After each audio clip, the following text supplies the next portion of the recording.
მოგესალმებით შემდეგი ვიდეო გაკვეთილით და ამ ვიდეოში გასწავლით დლეზე რაღაც მოდულების დაყენებას, თვითონ დლეს გასწორებას რაღაცეების, შიგნით მოდულების რაც აქვს მოყვება და რაღაც გამარტივებას და ასე შემდეგ. დავიწყოთ პირველ რიგში აქ უნდა შევიდეთ ჩვენ აკაუნტში, შემდეგ სკრიპტების ზოგადი პარამეტრები და ასე. პირველ მაგალითად დავიწყოთ სიახლეებით. გვერდების სიახლეების რაოდენობა. ანუ ეს არის გვერდების სიახლეების რაოდენობა, რამდენი გვერდზე სიახლეების რაოდენობა, რამდენი სიახლეებინათ რომ თითო გვერდზე გამოჩნდეს. შეიძლება გამოჩნდეს აქ თითო გვერდზე 14, 13, 100 შეიძლება იყოს და რა ვიცი, თქვენი სურვილისაა.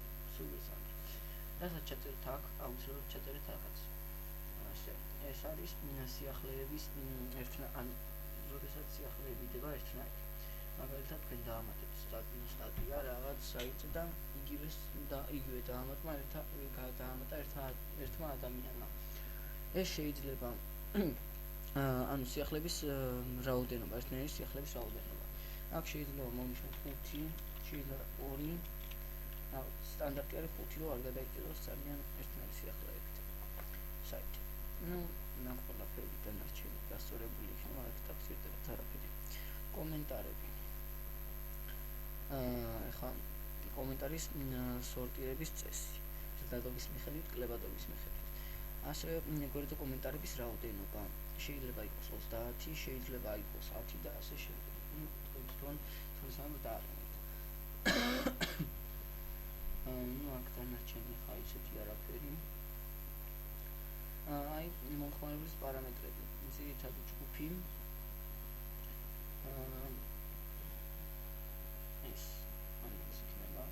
გოსტი არის სტუმარი და არ იქნება და ამიტომ ვირჩევთ ამ ჯგუფს. შემდეგ რეგისტრაცია საიტზე. გაფართოებული რეგისტრაციის დროს აუცილებელია ანუ უქო საიტის ავთავა, აუცილებელია შეხვიდე მაილზე, მაილიდან დაადასტურო ამ საიტის რეგისტრაცია და მხოლოდ ამის შემდეგ შეძლებ შენ განაგრძო რეგისტრაცია. ანუ დაწერო შენზე მოკლე აღწერა, ან როგორი ხარ, დაწერო ICQ ნომერი, სრული სახელი და ასე შემდეგ და ასე შემდეგ. ეს ძალიან უნაზროა ჩემი აზრით და ჯობია რომ გამარტივებული იყოს, ანუ მაილის დადასტურება არ არის საჭირო. ამასაც შევინახავთ ახლა. ისეთი. ახლა დანარჩენი ისეთი. ეს არაფერი არის. დანარჩენი არაფერი ისეთი არ არის, ასე თქვენ უნდა გეხმარებათ. ხო, კიდევ აქ მაგალითად admin პანელის ფაილი. როდესაც როგორ გინდათ რომ გაიხსნას admin პანელი. admin PHP შეგიძლიათ admin შეგიძლიათ სხვა რაღაცები. მაგალითად ჩავწერთ administrator.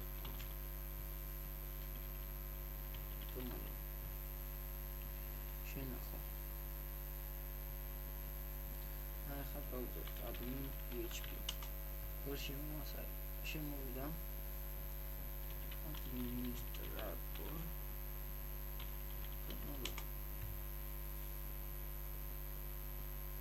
ეს არა მოვიდა ახლა რაღაც ასწავლეთ ხო? შეიძლება შემიშალა რაღაც.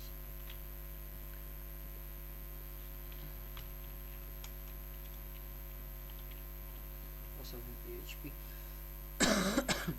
ავტორიზაციის მოდული მეთოდი, ანუ ეს იქნება სტანდარტული, გაფართოებული არ არის კარგი, სტანდარტული ჯობია. ინფორმაციის შეცვლის კონტროლი. საშუალო დონეზე უნდა გეყენოთ აქ აუცილებლად უსაფრთხო რეჟიმი დამატებითი ველებისათვის. აქ არა, მონიშნეთ რომ არ არის საჭირო. ეს არის სიახლეები. არაფერში არა გამოსადეგი. ანუ თქვენ არაფერში არ გამოგაქვთ დამწერლებს. ესე იგი, ამჟამად საიტია ონლაინ მოდული გჭირდება ჩვენ, რომელიც მეუყვება აქვს და გამოგცემთ აუცილებლად. ეს უკვე MyWebers-ში იქნება. ონლაინ არის. ახლა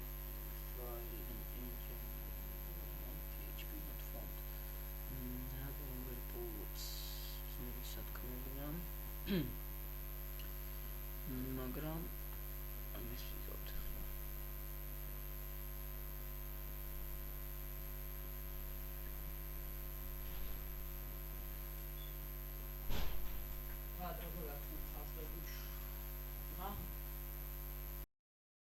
ახლა დავაპაუზე, ხო, მოვიძილებ. და რას ვამოვიდი? აი აქ რაღაც პროგრამას არ აღიქებს. მოდით. მოვიდეთ ისე. საიტზე ვიქნება. engine tip.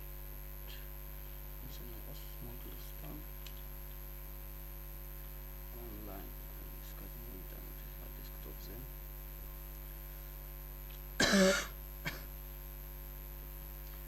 დავაკვირდოთ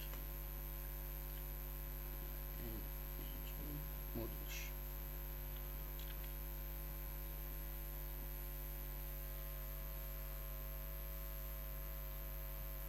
ფაილია. მალე ვიდროსდება საკმაოდ. აქ გადავიდეთ საიტ. არის ვაკუდი. და როგორც ხედავთ, აკეთდა ეს online სტატისტიკა. ну ეს მოდული დაყენებულია. ну რა ვიცი ახლა რაღაც დარჩა. ძირითადად მე საუბრობ ამოიღებთ ამის სამოქალაქოს გასწავლით. ყოველ შემთხვევაში აი ეს არის top-ის კოდი და bom-ის კოდი. ეს არის server-ის კოდი. ისაც ამოიღებთ და ჩასვათ თქვენ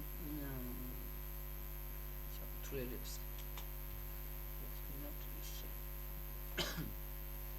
დანარჩენი ახლა თქვენ თვითონ გაიგებთ და ცოტა ხნის შემდეგ კარგად ისწავლით უფრო და უფრო.